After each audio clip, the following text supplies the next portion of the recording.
Welcome, Madhu Bhaiya, as I always call him, because I cannot address him as Mr. Kela, because he has been Madhu Bhaiya for me for all my life. So, welcome to IMA, Madhu Bhaiya.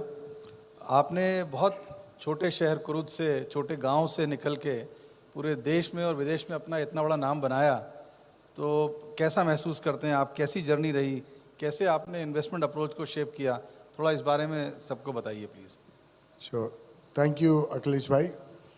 I feel little overwhelmed being here. So thank you for the honor. And I thoroughly enjoyed Mr. Godre's session. And what an inspiring personality he is, full of life. So doing a session immediately after him, I'm a bit nervous, but we shall get over this. So, Akhilesh भाई, as you said, मैं एक बहुत छोटे से गांव से आता हूँ, छत्तीसगढ़. मेरे पिताजी एक फार्मर हैं. अब fortunately by the grace of God he is still around. He is 94-year-old. बहुत छोटा सा गांव था. हमारी परवरिश गांव में हुई.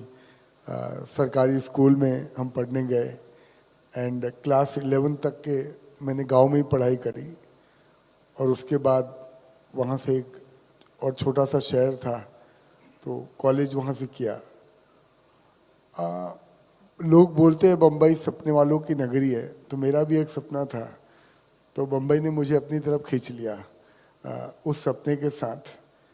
एंड आई वुड से मैं बहुत ही फॉर्चुनेट था कि obviously vernacular medium, Hindi medium होने की वजह से बहुत, और छोटे से गांव से आने की वजह से इनिशियल ईयर्स बहुत स्ट्रगल के थे. पर मैं बहुत फॉर्चुनेट था कि जब मैं हॉस्टल में रहता था अखिलेश भाई, तो ही मेरा एक स्टॉक मार्केट से एक अजीब तरीके का परिचय हुआ. बिना टाइम ज़्यादा ले हुए मैं बताता हूँ कि कैसे मेरा परिचय हुआ. तो हमारे हॉस्टल में कोई आदमी, उस समय हर्षद मेहता का दौर चल रहा था, और हमारे हॉस्टल में कोई आदमी फ़ोन लगाया और उसने बोला, मैं फ़ोन लगा के कि मैंने 5,000 कमा लिया. मैं बोला यार हमारे पिताजी पूरे सालों मेहनत करते हैं तो भी इतना पैसा नहीं आता है. इस आदमी ने क्या किया कि एक फ़ोन लगाया और 5,000 कमा लिया. और हमारे गांव में उस समय फ़ोन वगैरह होता नहीं था, तो हमारा ज़्यादा परिचय भी नहीं था फ़ोन वगैरह से. तो मैं दूसरे दिन वापस गया तो दो लोगों ने और बोला मैं 2,000 कमा लिया, किसी ने बोला मैं 1,000 रुपये कमा लिया. अखिलेश भाई मेरे को 2-3 दिन रात को नींद नहीं आई. फिर मैंने उस आदमी को जाके पूछा, भाई ये क्या करते हो? तो बोला ये स्टॉक मार्केट है. And I will tell you that day and today by the grace of God I have never thought of doing anything else in my life. It was love at first sight and that love has only grown over the years. And because we come from very humble background, the investment principles are not learned from any books. और अभी मैंने लोगों को observe किया और अपने principal खुद बनाए. Being humble, being flexible, because market जैसे लगता है ना वैसा है नहीं. क्योंकि अगर ये इतना सिंपल होता कि कोई भी आदमी EPS और PE प्रोजेक्ट कर देवे तो सारी दुनिया के अकाउंटेंट सबसे ज़्यादा रिच होते हैं. Right.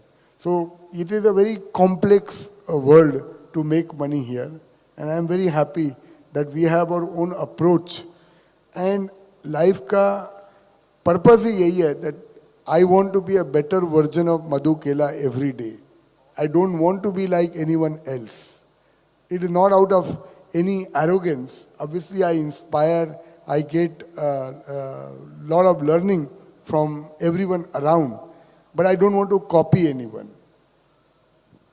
मतलब ओरिजिनल स्टाइल, खुद की सोच, खुद की समझ, खुद के डेवलपमेंट से मेंटेन करना चाहते हैं. I think that's an inspiration for all of us, because lot of people want to imbibe what others are doing और व्हाट अदर स्टाइल इज. 30 साल की इन्वेस्टमेंट जर्नी हो गई मधु भैया आपकी. 30 साल के अंदर क्या आपको लगता है कि 2-3-4 पॉइंट ऐसे मेजर रहे हैं जो कि उस वक्त भी सही थे और आज भी सही हैं, समय के हिसाब से उनमें कोई चेंज नहीं आया फंडामेंटल्स में? So आप इन्वेस्टिंग के बारे में पूछ रहे हैं? हाँ, इन्वेस्ट. तो सी बेसिकली इन्वेस्टिंग फाइनली क्या है, जो चेंज नहीं होता है वो ग्रीड एंड फियर, जो चेंज नहीं होता है वो एसिमेट्रिक रिस्क और रिवार्ड, आप कोई भी इन्वेस्टिंग की बात करो, और जो चेंज नहीं होता है वो आपका एक intuitive sense of decision making which is. तो मैं इन्वेस्टमेंट को कैसे गिनता हूँ अखिलेश भाई, दैट एक तरफ ये साइंस है, दूसरी तरफ इसमें बहुत सारा मैथमेटिक्स है, बट फाइनली ये एक आर्ट है। How do you blend all of this together to take a decision.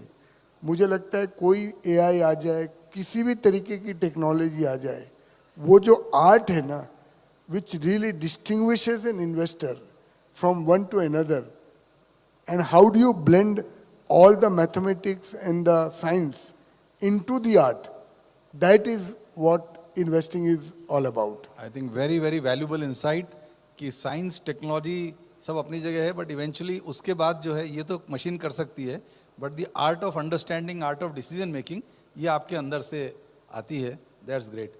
मधु भाई, हम लोग सब उस एरा में हैं जब हमको लग रहा है कि इंडिया $10 ट्रिलियन इकोनॉमी, विकसित भारत, तो इस सब के ऊपर आपका क्या टेक है, क्या लगता है आपको? So अखिलेश भाई, इंडिया का प्रोग्रेस हुआ है, और मैं पहले तो बोलूँगा आगे जो होगा होगा। मेरे देखते देखते जब मैं 1991 में आया मार्केट में, उस समय इंडिया की जीडीपी 200 बिलियन थी और आज ये 4 ट्रिलियन है। तो लास्ट 33-34 ईयर्स में इतना 20-22 टाइम्स प्रोग्रेस हुआ है। और उस समय रुपए का डॉलर 30 हुआ करता था, 25-27 हुआ करता था, आज हम 88 पे बैठे हैं। तो रुपी टर्म्स में तो और भी बहुत ज़्यादा प्रोग्रेस हुई है, मल्टीपल प्रोग्रेस हुई है। तो मुझे नहीं लग, और इस दौरान हमने सब तरीके की अनसर्टिनिटी वर्ल्ड में और इंडिया में देख ली।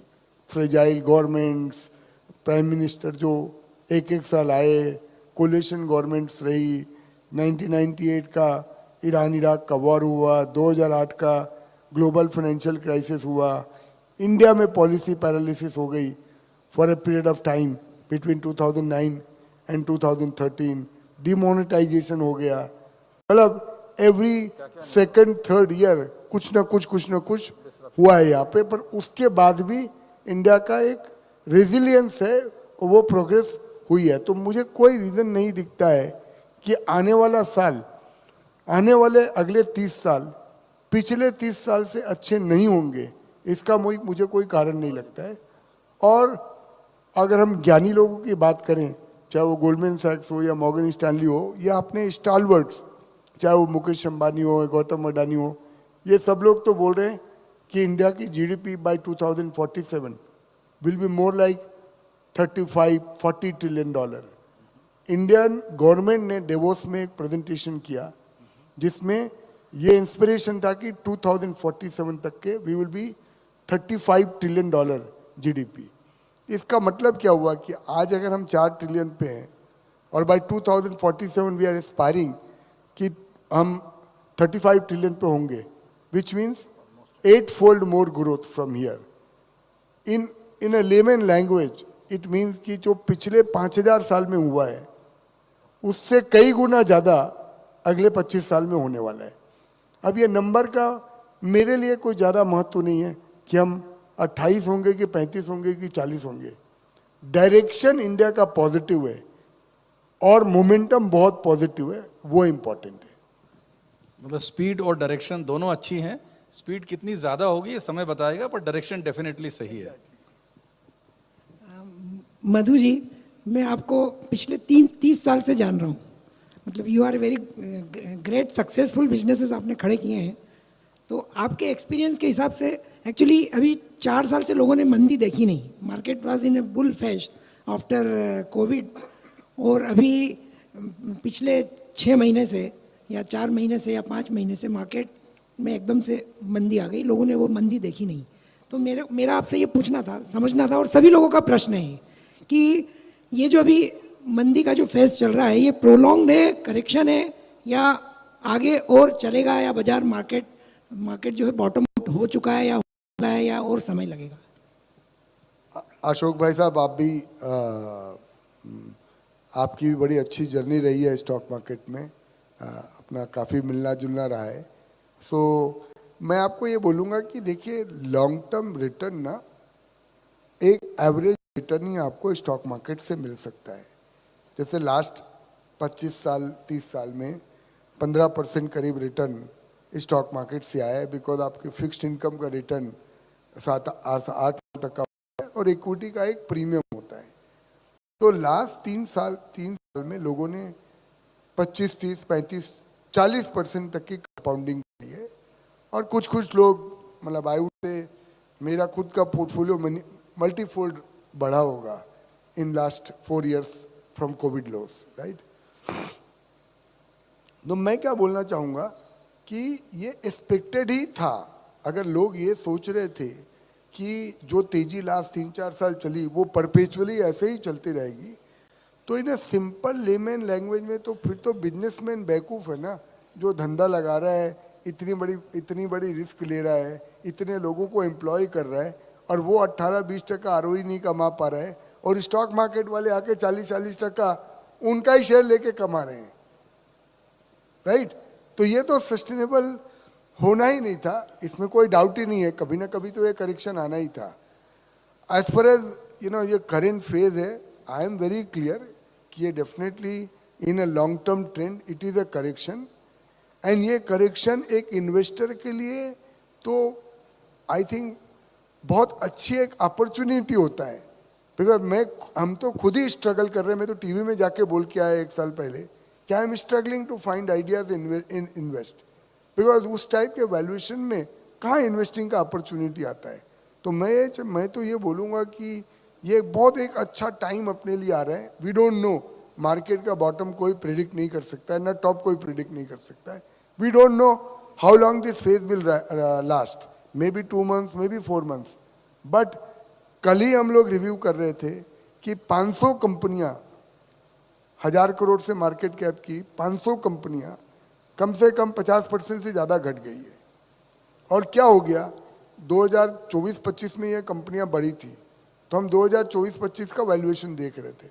अब हम 25 के एंड में आ चुके हैं, तो एक तो 50% करेक्शन हो गया, और 4 महीना बाद हम 2026-27 की बात करने लग जाएंगे, तो वैल्यूएशंस एक्चुअली काफ़ी कॉन्ट्रैक्ट कर जाएंगे।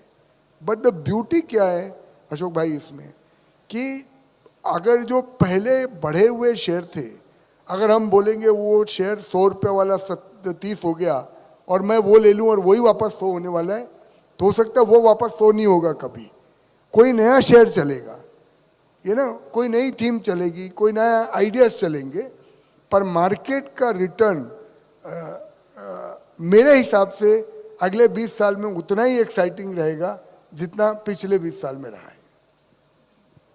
आपका कहना है कि जो कंपनियां अच्छी ग्रो कर रही हैं उनके ऊपर अगर हम फोकस करेंगे बिल्कुल 50% प्लस, तो उससे पैसा बनेगा आगे आने वाले समय में भी। और ये अच्छा समय है कि करेक्शन हुआ है, क्योंकि सभी लोग चिंतित थे कि मार्केट जिस तरीके से बढ़ रहा है वो सस्टेनेबल नहीं है, बिल्कुल कब टूटेगा वो वेट कर ही रहे थे। जितने भी समझदार या डेप्थ वाले जो लोग थे, जो समझते हैं मार्केट को। तो मेरा आपसे नेक्स्ट, लोग इंतजार कर करके थक गए और गिव अप करके उन्होंने शेयर लेना चालू कर दिया। उनको लगा पता नहीं है कब ये करेक्शन आएगा।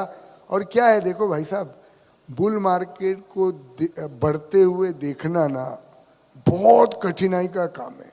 अगर आपके घर में कैश है और पड़ोसी पैसा कमा रहा है और उस टेम्पटेशन में रह पाना, ये बहुत ज़्यादा कठिनाई का काम है, मैं बता रहा हूँ। बराबर। सो ये क्या है, ये बहुत कम लोग इसको कर पाते हैं। आज देखिए जैसे वॉरेन बफे क्यों सक्सेसफुल है। आज 27% पूरा बैक्सर हैथवे का corpus is in cash. No, अपने तो हीमोग्लोबिन अपना घट जावे, अगर इतना बड़ा बुल मार्केट होए और अपना 27% कैश हो जाए, कैश रह जावे, तो मैं पर्सनली अपना बोल सकता हूँ, I don't know about the crowd, मेरा तो हीमोग्लोबिन नीचे चला जाए, राइट। तो ये इमोशनली जो मैं बोल रहा था ना, ये आर्ट है, इमोशनली उसको कोप अप करना बहुत टफ है। पर हम लोगों ने क्या किया, हम लोगों ने देखा जहाँ जहाँ एक्सुबरेंस बहुत ज़्यादा है वो शेयर बेच दिए, थोड़ा लार्ज कैप में चले गए, थोड़ा जहाँ पे उस समय भी रिस्क रिवार्ड बहुत अच्छा लग रहा था, एब्सोल्यूट जो कंपनियाँ उस समय भी अच्छी लग रही थी वहाँ पे शिफ्ट कर दिया और थोड़ा कैश क्रिएट किया, राइट। तो मेरा आपसे यही, आपका चूंकि इतना लंबा एक्सपीरियंस है और फास्ट डिसीजन मेकिंग आपका चलता है, तो मेरा आपसे कहना है कि नेक्स्ट आने वाले 10 साल 20 साल में 10x 20x कौन से सेक्टर हो सकते हैं या कौन सी कंपनियां हो सकती है जिससे हमारे जितने भी इन्वेस्टिंग पॉपुलेशन है वो उसका आपके एक्सपीरियंस और आपके सुझाव पे बेनिफिट ले सके, फ़ायदा ले सके। अशोक भाई साहब, सॉरी मैं थोड़ा एक्जुबरेंट साउंड करूंगा, so I want to request everyone to take this with a pinch of salt. See, मैंने कंपनियों को पिछले 20 साल में 500-500 गुना और 1000-1000 गुना होते हुए भी देखा है। And as an investor it is my dream that I want to pursue these kind of extraordinary opportunities. There are very few, but there are there. So I have no reason to believe that some companies will not be 50-100 times, leave alone 10-20 times. Some companies will not be even 50-100 times in the next 10-20 years, times to come.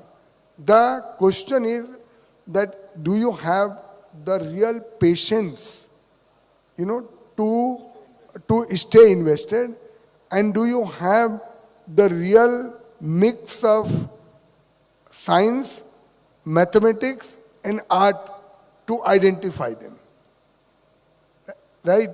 क्योंकि identify करना जरूरी है और stay invested रहना जरूरी है। And third portion of investing है कि आप में वो रियल पैशन है क्या, to continuously monitor this companies on a regular basis, right. नहीं तो कभी क्या होता है, एक इन्वेस्टर की सबसे बड़ी गलती कहाँ पे होती है कि आपको कोई गोल्ड माइन मिल जावे, आपको गोल्ड मिल जावे और आपने अगर उसको 100 रुपये में खरीदा है और कोई दूसरा बोलता है कि मैं 100 का 1000 देने को तैयार हूँ, तो आप इमीडिएटली बोलते हो तो मेरा तो 9 गुना हो गया, अब मैं दे देता हूँ। आपको पता नहीं है गोल्ड की कीमत 80,000 है, राइट। तो ये जो मिक्स करके, तीनों को मिक्स करके, तो फाइनली जो नीलेश भाई भी सुबह बोल रहे थे, मैं पूरी तरह से उनसे सहमत हूँ। ये ना इंडिया में सेक्टर आइडेंटिफाई करना जरूरी है, पर विद इन द सेक्टर वो एक एक्सेप्शनल एंटरप्रेन्योर को आइडेंटिफाई करना ज़्यादा जरूरी है। क्योंकि अगर आपने एक एक्सेप्शनल एंटरप्रेन्योर आइडेंटिफाई कर लिया और उसके साथ हो लिए ना, तो फिर वो सोने में सुहागा हो जाता है, एक राइट सेक्टर और एक एक्सेप्शनल एंटरप्रेन्योर। जैसे मैं आपको एक छोटा सा एग्जांपल देता हूँ। अगर आपने 30-20-25 साल पहले HDFC बैंक में इन्वेस्ट किया, या साथ में सपोजिंग आपने कोई पब्लिक सेक्टर बैंक में इन्वेस्ट किया, बैंकिंग सेक्टर की अपॉर्चुनिटी दोनों के लिए एक ही थी, राइट। पर देखो HDFC बैंक ने उस अपॉर्चुनिटी का क्या बनाया वर्सेस एक पब्लिक सेक्टर बैंक ने उस अपॉर्चुनिटी का क्या बनाया।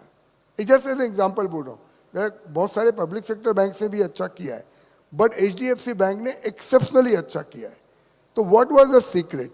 The secret was to identify the Aditya Puri who was behind HDFC bank. तो अगर आपको रियल में मल्टीबैगर खोजना है for a duration of the time, तो सेक्टर जरूरी है, पर उससे भी ज़्यादा जरूरी है आप कौन से एंटरप्रेन्योर के ऊपर बेट कर रहे हो और आपका प्रिपरेशन कैसा है लेते समय, आपका पैशन कितना है उसको परस्यू करते समय, और आपका पेशेंस कितना है उसको होल्ड करते समय। ये तो आपने बताई खूबी एज एन इन्वेस्टर या एज अ स्ट्रैटेजिस्ट इन्वेस्टर कि हमें क्या हमारे अंदर होना चाहिए।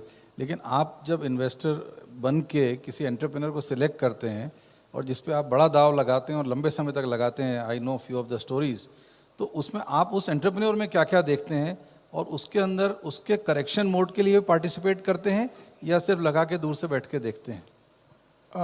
अखिलेश भाई, मैं काफ़ी एक्टिवली पार्टिसिपेट करता हूँ, to be honest with you. And वही मैं आपको जो बोल रहा हूँ ना, वो एक आर्ट वाला जो पोर्शन है ना, इसको मैं मैथमेटिकली डिस्क्राइब नहीं कर पाऊँगा कि मैं एंटरप्रेन्योर में क्या देखता हूँ, और ऑनेस्टली मैं तो जो भी कंपनी में इन्वेस्ट करता हूँ मैं डेफिनेटली जाके मिलता हूँ. One of my way of doing research कि मैं उनके घर पे जाता हूँ. मेजॉरिटी ऑफ दी प्लेसेस जहाँ पे मैंने बड़ा बेट लिया है ना, मैं पक्का उनके घर पे जाता हूँ, एक बार खाना खाता हूँ, घर का व्यवहार देखता हूँ, उनके परिवार का व्यवहार देखता हूँ कि कितने रूट से वो लोग जुड़े हुए हैं. वो अपने को इतना देख के समझ पड़ता है मूल संस्कार कैसे हैं. एंड प्लस उनके फैमिली मेंबर से जब आप डिस्कस करते हो ना तो आपको पता चलता है कि कितना फायर, नॉट वो एक इंडिविजुअल में है, कि कितना फायर पावर वो पूरे परिवार में है. राइट. और उसके बाद फिर ऑफ कोर्स आप रेफरेंस चेक करते हो, फिर टीम को मिलते हो. तो ये सब काम ऐसे नहीं है कि हमने इन्वेस्ट करने के पहले कोई आदमी के ऊपर पीएचडी कर लेना है. हम तो एक बार एक इन्वेस्टमेंट करते हैं और फिर और उसको वैलिडेट करते हैं, फिर देखते हैं कि मार्केट भी उसको रिस्पेक्ट कर रहा है और हमारी थीसिस भी उसके साथ साथ चल रही है. तो वो कन्विक्शन फिर धीरे धीरे बढ़ते जाता है. And I must tell you Akhilesh भाई, जो मेरी सबसे पहले स्टोरी थी डिवीज लैब, जो मैंने 20 साल पहले कभी आइडेंटिफाई किया था, आज अगर वो स्टॉक को सिर्फ मैंने रख दिया होता अखिलेश भाई, कुछ भी नहीं किया होता, और जब उसका डिविडेंड आया तब मैंने उसको री इन्वेस्ट कर दिया होता, तो आज उस शेयर में मेरा 1500 गुना पैसा होता था. 1500 times. 1500 times, more than 1500 times. तो 5 करोड़ लगा के 7,500 करोड़ कमाने का अपॉर्चुनिटी था. $1 billion. ये जितने जो अभी नए आर्टिफिशियल इंटेलिजेंस और इस तरह की जो चीज़ें आ रही हैं, या ईवी आ रहा है, या लोगों में जो डिसरप्शन, ऑटोमेशन, ये सब हो रहा है, इससे आपको क्या लगता है एंटरप्रेन्योर्स को रेगुलर इनपुट देना पड़ता है या एंटरप्रेन्योर्स को रेगुलर एक्सटर्नल इनपुट लेना चाहिए? This question is more from the entrepreneur side. तो what is your vision on that? मैं बताऊं एक रियल एंटरप्रेन्योर की खूबी क्या होती है अखिलेश भाई, जी. वो अपनी लिमिटेशन को रिकॉग्नाइज करता है. तो जब हम किसी को मिलते हैं ना, अगर वो बोलता है कि मैं तो बहुत शाना हूँ और मेरे को stock market, capital market, value creation के बारे में सब कुछ पता है, तो वो एक हमारे लिए बड़ा निगेटिव पॉइंट है. रेड फ्लैग हो जाता है. रेड फ्लैग है, इन अ वेरी रेड फ्लैग है. पर जब हम जाके हमारी एक जर्नी शेयर करते हैं ना, जैसे मैं कोई भी एंटरप्रेन्योर को बताता हूँ कि डिवीज लैब कैसे बना, या एशियन पेंट कैसे बना, या HDFC कैसे बना, तो जो रियल में जुझारू और होशियार एंटरप्रेन्योर है ना, वो तो बहुत ही सीरियसली उस बात को सुनते हैं और वो समझते हैं कि ये हमारा बड़ा कंट्रीब्यूशन है उनके लाइफ की जर्नी में. क्योंकि हम तो सपोजिंग कोई भी एंटरप्रेन्योर कोई केमिकल बना रहा है या NBFC कंपनी चला रहा है, उसके पास ना इतना टाइम है, ना इतना पर्सपेक्टिव है, ना इतनी बड़ी टीम है. हमारा तो रिसर्च लैब है. It is not doing research on companies, but research lab is doing research on value creation, what succeed and what fails.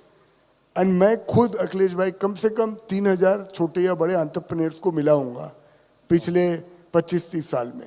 Right. और अभी भी हर वीक कम से कम एक नए आदमी को मिलता हूँ. छोटे या बड़े कोई भी आदमी को, एक नए आदमी को जरूर मिलता हूँ.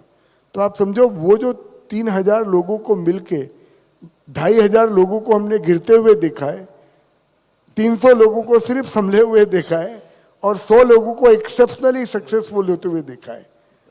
तो ये हमारा कंट्रीब्यूशन होता है in the journey of any company in which we invest. और उसमें से भी ऑनेस्टली 10 में से 5 लोग सुनते हैं, 3 लोग रियल में अमल करते हैं और 5 लोग इग्नोर कर देते हैं. तो दैट इज वाई हमारा भी एक मिक्स ऑफ पोर्टफोलियो रिटर्न होता है. राइट. पर द होल एस्पिरेशन और to going forward is to really more and more master this game, so that we can in my lifetime at least I can identify a few more Divi's laboratories and now hold on to them. Identify more Divi's laboratories and more importantly hold on to them.